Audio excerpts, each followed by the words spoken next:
Now, what happens to people who've been traumatised after serving their country when they leave the military? Well, Later After is a new play which lays bare the impact of working in a war zone and the psychological scars it leaves behind. It follows the struggle of a former army bomb disposal officer and the police psychiatrist attempting to uncover the reasons behind his explosive temper. It's been written by Jane Harvey-Berrick, a Cornish author and playwright, and Mike Spears, himself a former army bomb disposal officer. And it aims to show how leaving war doesn't mean finding peace. Let's take a look. I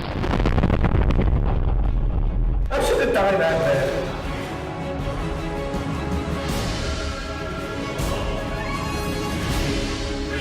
As human beings, this is what we do.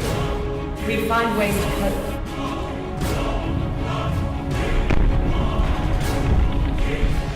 They call it the long walk. Well, joining me now in the studio is Neil Anthony, who plays the lead role of the former army bomb disposal officer Alex Hunter. How did you get involved with the play, Neil? The writer of this particular play was actually thinking about putting a feature film together, and she sent the basic dialogue to our director, Elizabeth Thick, for a little bit of advice and guidance.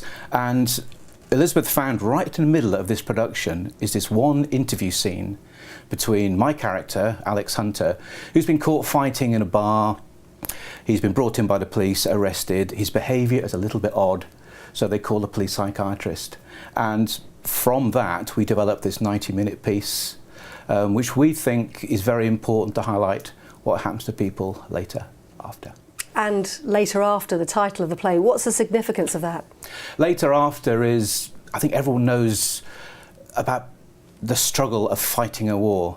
But as I've discovered, that struggle doesn't stop once you come home. And these people go through tremendous physical and mental stresses that stay with them, potentially for the rest of their lives. And I think we as a society need to look after these people.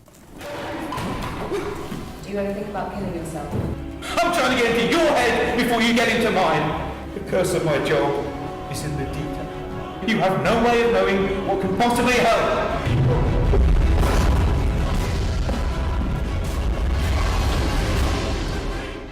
I mean, it really is explosive to just look at. I mean, what's it like to play a character like that?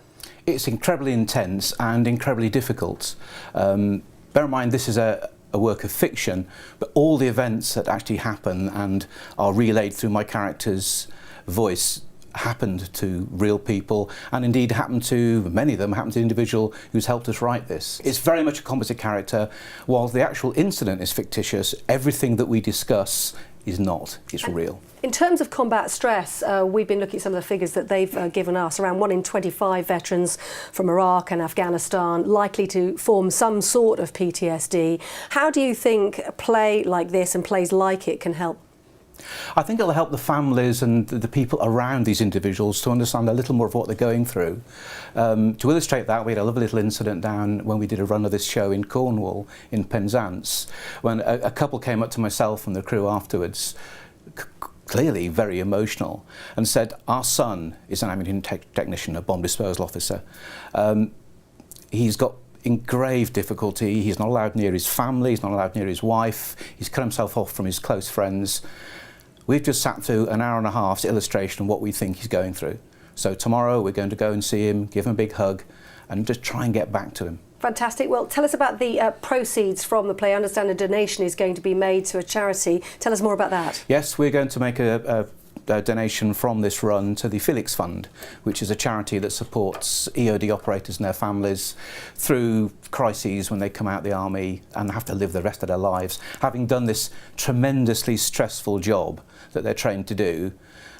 When they're let loose, I suppose I was going to say into the outer wider world, but just when they stop doing it, how do you cope with that? And some of these people are very badly traumatised and will never be able to live normal lives.